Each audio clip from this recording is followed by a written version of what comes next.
Four class السلام علیکم، کیسے ہیں آپ؟ کیا حال چل رہا ہے بیٹا؟ آج ہے 13 اگست اور جمعرات کا دن تو بیٹا ہمارا آج سبق ہے نزول وحی۔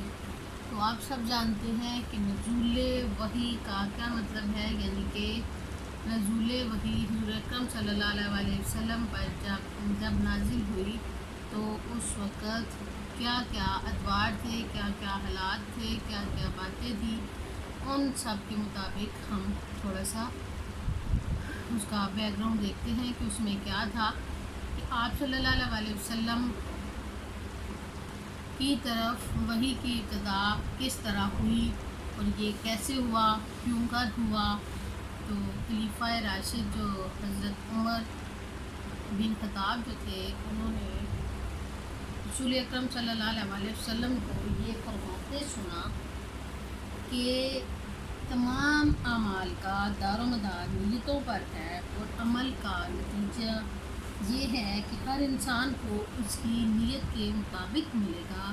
بس جس کی ہجرت کر کے وطن، دولت، دنیا حاصل کرنے کے لیے ہو یا کسی عورت سے شادی کی غرض سے ہو تو بس اس کی ہجرت انہی چیزوں کے لیے شمار ہوگی، اور جن کو حاصل کرنے کے لیے اس نے ہجرت کی وہ اس کے ساتھ ویسا ہی اس کا اجر اس کو ملے گا۔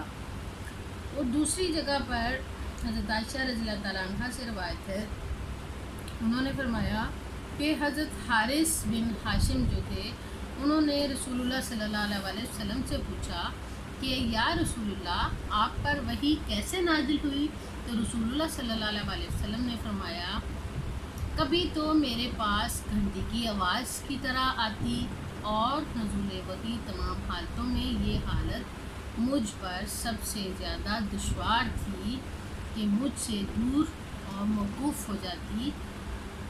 اس حال میں نے کچھ فرشتے جو کچھ کہا کرتے تھے اس کو دیکھا اور ان سے پوچھا، اور کبھی فرشتے میرے سامنے آدمی کی صورت میں آتے تھے اور مجھ سے کلام کرتے تھے، تو جو کچھ ہوتا وہ کہتا اور میں اس کو حفظ کر لیتا۔ کیا ہوا کہ نزول وحی جو تھی آپ صلی اللہ علیہ وسلم کے پاس جب آئی تو حضرت عائشہ رضی اللہ تعالیٰ نے پوچھا کہ حضرت حارث بن ہاشم نے آپ صلی اللہ علیہ وسلم سے پوچھا کہ آپ پر وحی کس طرح آئی؟ تو آپ نے کہا، میرے پاس گھنٹی کی آواز کی طرح آواز آتی اور یہ مجھ پر بہت زیادہ دشوار ہوتی۔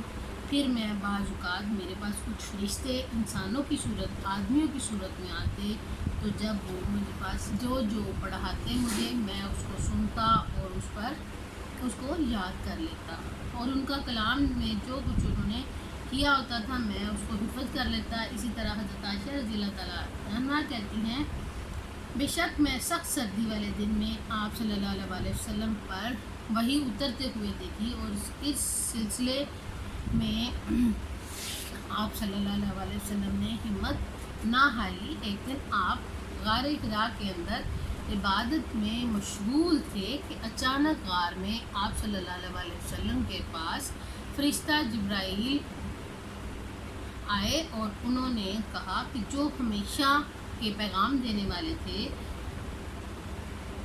انہوں نے ایک دم آپ صلی اللہ علیہ وسلم کے پاس آئے جب تو آپ صلی اللہ علیہ وسلم نے فرمایا، میں پڑھنے والا نہیں ہوں، فرشتے یعنی کہ میں ڈرا نہیں، میں ڈرنے والا نہیں ہوں، میں ڈر نہیں سکتا۔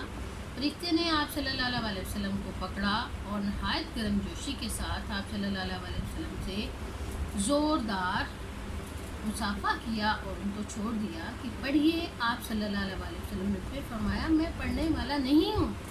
دوسری مرتبہ آپ صلی اللہ علیہ وسلم کو اپنے سینے سے لگایا، پھر فرمایا پڑھیے۔ آپ نے کہا، وہی فرمایا کہ میں پڑھنے والا نہیں ہوں۔ اس طرح یہ سب سے پہلی وحی تھی جو آپ صلی اللہ علیہ وسلم پر نازل ہوئی۔ ان آیتوں کو اللہ تعالیٰ نے اس طرح یاد کیا، حضور اکرم صلی اللہ علیہ وسلم نے اس طرح یاد کیا جیسے اقرا بسم ربک الذی خلق، خلق الانسان من العلق، اقرا ما ربک للاکرام، الذی علم بالقلم علم الانسان ما لم یعلم، کہ میں جو چیز جانتا ہوں کہ آپ صلی اللہ علیہ وسلم یہ آیات پڑھ کر آپ کے دل مبارک پر لرزیدہ طاری ہو گیا۔ آپ صلی اللہ علیہ وسلم نے گھر والوں فرمایا مجھے کملی اڑاؤ۔ جب آپ صلی اللہ علیہ وسلم کا خوف دور ہوا اور کچھ سکون ہوا تو آپ صلی اللہ علیہ وسلم حضرت خدیجہ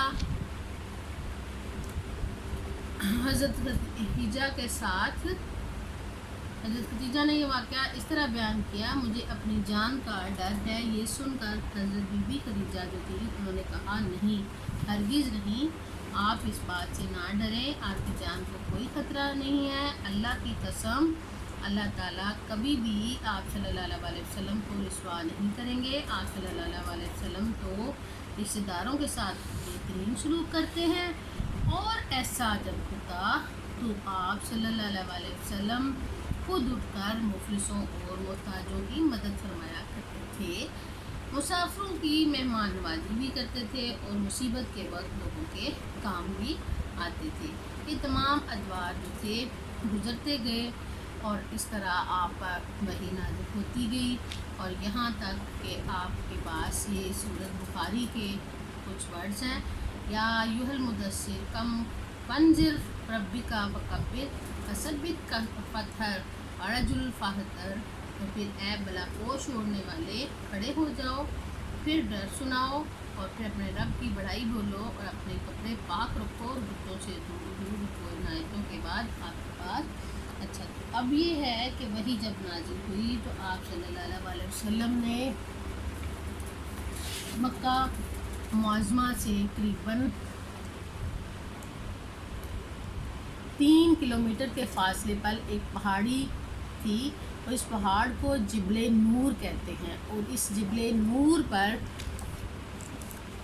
کا جو پہاڑ تھا اسی پہاڑ میں ایک غار ہے جسے غار حرا کہتے ہیں۔ رسول اکرم صلی اللہ علیہ وسلم اکثر اسی غار میں جا کر غور و فکر کرتے تھے، یعنی اپنی باتوں کی سوچ بچار جب کرتے تھے تو وہ اسی غار میں جایا کرتے تھے اور اللہ تعالیٰ کی عبادت کیا کرتے تھے۔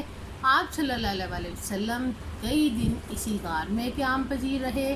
پہلی وحی رسول اللہ صلی اللہ علیہ وسلم پر جب نازل ہوئی تو آپ صلی اللہ علیہ وسلم غار حرا میں اللہ کی عبادت میں مصروف تھے کہ اللہ تعالیٰ کے حکم سے حضرت جبرائیل علیہ السلام تشریف لائے۔ حضرت اکرم صلی اللہ علیہ وسلم سے کہا پڑھیے، آپ نے فرمایا مجھے پڑھنا نہیں آتا۔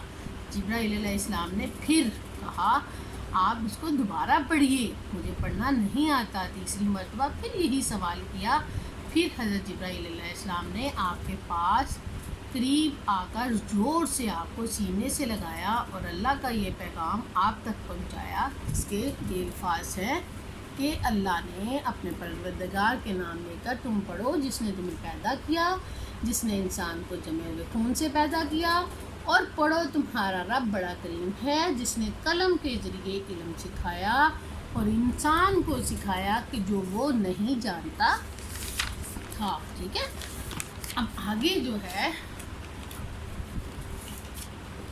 پہلی وحی یہ تھی۔ پھر حضرت محمد صلی اللہ علیہ وسلم پر 40 سال کی عمر میں نازل ہوئی۔ آپ خوف سے کانپ رہے تھے کیونکہ آپ اپنی امت کی تعلیم کی ذمہ داری ڈال دی گئی تھی۔ اس کے بعد حضرت جبرائیل علیہ السلام باہر پر تشریف لے گھر تشریف آوری کے بعد جب حضرت جبرائیل علیہ السلام کی تشریف لے جانے کے بعد اللہ تعالیٰ کے رسول اپنے گھر تشریف لے کر آئے، حضرت خدیجہ نے سے فرمایا کہ مجھے چادر اڑا دو۔ پھر کچھ دیر بعد آپ نے حضرت خدیجہ کو وحی کے نزول کا سارا واقعہ سنایا۔ انہوں نے آپ کو تسلی دی، پھر کہا کہ اللہ آپ کو بھی یار و مددگار نہیں چھوڑیں گے، کیونکہ آپ رشتہ داروں سے حسن سلوک کرتے ہیں، حاجت مندوں کی حاجت پوری کرتے ہیں، مہمانوں کی مہنوازی کرتے ہیں، دوسروں کا بوجھ اٹھاتے ہیں اور مصیبت زدہ لوگوں کی مدد کرتے ہیں۔ پھر آپ کی ملاقات ورقہ بن نوفل سے ہوئی۔ ورقہ بن نوفل جو تھا توریت اور انجیل کے بہت بڑے عالم تھے۔ اور عبرانی زبان جانتے تھے۔ حضرت خدیجہ کے چچازاد تھے، اس وقت بوڑھے اور نابینا ہو چکے تھے۔ حضرت خدیجہ رضی اللہ تعالیٰ عنہا رسول اکرم صلی اللہ علیہ وسلم کو ورقہ بن نوفل کے پاس لے گئیں اور انہوں نے تمام واقعہ ان کو سنایا۔ اس طرح جب انہوں نے یہ واقعہ سنا تو انہوں نے رسول اللہ صلی اللہ علیہ وسلم سے کہا، یہ تو وہی فرشتہ ہے جو اس سے پہلے حضرت موسیٰ علیہ السلام کی طرف اللہ تعالیٰ کا پیغام لے کر آیا تھا۔ اور پھر فرمایا کہ کاش میں اس وقت زندہ رہوں جب آپ کی قوم کو مکہ سے نکال دیا جائے۔ ورقہ نے مزید فرمایا کہ اللہ تعالیٰ کا پیغام جو بھی نبی لایا اس کی قوم نے اسے دشمنی کی۔ اس کے بعد ورقہ بن نوفل کا انتقال ہو گیا۔ تو دیکھا بیٹا آپ نے وحی کا نزول کیا تھا، جو کہ حضور اکرم صلی اللہ علیہ وسلم پر کس طرح نازل ہوئی اور کس طرح آپ صلی اللہ علیہ وسلم پر بھی کپکپی طاری ہوئی۔ آپ صلی اللہ علیہ وسلم بھی ڈرے اور آپ نے بھی اسی طرح کوئی بھی کام کرنے کے لیے مشکلات اور سختیاں برداشت کرنی پڑتی ہیں، اور یہی ایک سبق ہے ہمارے لیے۔ حضور اکرم صلی اللہ علیہ وسلم کے تمام کام، تمام عوامل ہمیں اطاعت رسول سنت نبوی کی پیروی کے لیے تیار رہنے کے لیے آمادہ کرتے ہیں، تاکہ ہماری نجات کا ذریعہ اچھا اور بہتر ہو سکے۔ ٹھیک ہے، آج کے سبق کی آپ نے دہرائی کرنی ہے اور اس سبق کو پڑھنا ہے اچھی طرح، اس کے مشکل الفاظ کو اچھی طرح یاد کر کے اس کی پریکٹس کرنی ہے۔ اللہ حافظ، اپنا بہت خیال رکھیے گا۔